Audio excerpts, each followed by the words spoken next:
دیکھیے، قانون بنتے ہیں اور قانون میں تبدیلیاں بھی کی جاتی ہیں۔ ہندوستان کا سنویدھان بھی بنایا اور اس میں بھی بہت امینڈمنٹ ہوئے۔ اوقاف کا قانون انگریزوں کے زمانے میں بھی تھا اور 1954 میں بھی بنایا گیا اور اس میں کئی امینڈمنٹ کیے گئے۔ یہ قانون پہلی مرتبہ ہم کو ایسا لگا، کسی قانون کو بناتے وقت سب لوگوں نے خوشی کا اظہار کیا، سب حکومتوں کو مبارکباد دی۔ سارے قانون ہمارے بزرگوں کے مشورے سے بنائے گئے۔ پہلا قانون ہے جو ظلم، زیادتی اور اپنی ہر دھرمی اور اکثریت کی بنیاد پر بنایا گیا۔ پہلا نمبر پر یہ پروپیگنڈا کیا گیا کہ وقف بورڈ کسی بھی جائیداد پر انگلی رکھ دیتا ہے تو وقف ہو جاتی ہے۔ کتنا جھوٹا اور غلط پروپیگنڈا بتایا گیا، پورے ہندوستان میں عجیب ماحول بنانے کی کوشش کی گئی۔ سب سے بڑی آپتی ہماری یہی ہے، بھائی دستور کے مطابق اوقاف کے بورڈ بنتے تھے۔ جب ملک آزاد ہوا تو اکابرین کو فکر ہوئی کہ ہماری جائیدادوں کی درجہ بندی ہو جائے، تو درجہ بندی کر کر وقف بورڈ بنائے گئے۔ اور وقف بورڈ میں کیا ہم ہوتے تھے یا سرکار کے نمائندے؟ جو پچھلے قانون تھے اس میں بھی ضرورت جس کے مطابق لوگ تھے، اور اوقاف کا رجسٹریشن صوبائی حکومتوں کے ذریعے وقف کمیشن کے ذریعے کرایا جاتا رہا ہے۔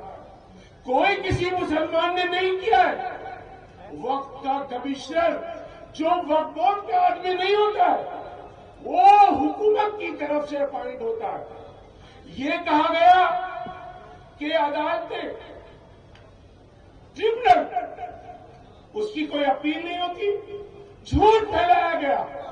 ارے بھائی، ملک میں بہت ٹریبونل ہے، کام کو آسان بنانے کے لیے ریلوے کے ٹریبونل ہیں، مختلف معاملات کے ٹریبونل ہیں، وہ بنائے گئے اور اس میں یہ پروویژن تھا کہ اگر وہ فیصلے سے جو بھی نہ پسند نہیں کرتا وہ اپیل کرے، ہائی کورٹ میں جائے، سپریم کورٹ میں جائے۔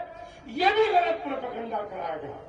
میں آپ کو سچ بتاؤں، یہ تو نہیں ہوا کہ وقف بورڈ نے کسی جائیداد کو اپنا بتایا ہو، لیکن یہ ضرور ہوا ہے کہ ہماری جائیدادوں کو سرکاری لکھ لیا گیا، بے شمار قبرستانوں کو سرکاری لکھ لیا گیا۔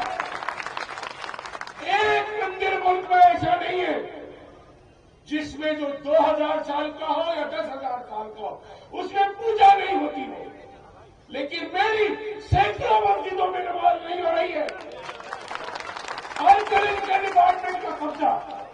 اور ایک بات بتائے، کوئی بادشاہوں کی بڑائی بھی نہیں ہے، غریبوں کی بھی ہے، نوابوں کی بھی ہے۔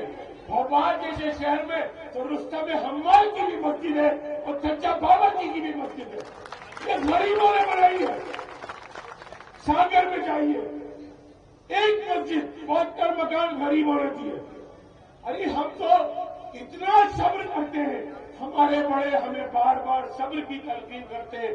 ہماری جائیدادیں چھینی جاتی رہی، ہماری مسجدیں چھینی جاتی رہی، ہماری مسجدیں شہید کی جاتی رہی، ہمارے بزرگوں نے برداشت کیا۔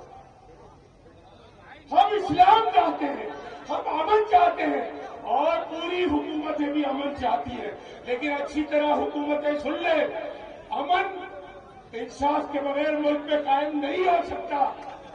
اگر امن لاؤ گے تو انصاف ضروری ہے، اور جب انصاف ہوگا آپ باہر سے کمپنیوں کو بلاتے ہو کہ وہ یہاں پیسہ لگائیں۔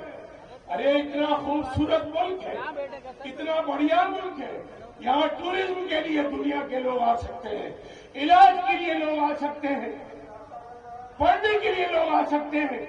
آپ ہمیں در در بھٹکوا رہے، جو قانون بناتے ہیں یہ لوگ اس ہر قانون میں خامیاں ہوتی ہیں۔ انہوں نے کسانوں کا قانون بنایا، بے شمار کسانوں نے اپنی جانیں دے دی، انہوں نے اعلان دلائے۔ ارے بھائی، ہم یہی تو کہہ رہے تھے کہ قانون ایسا لاؤ جو سب کے لیے ہو۔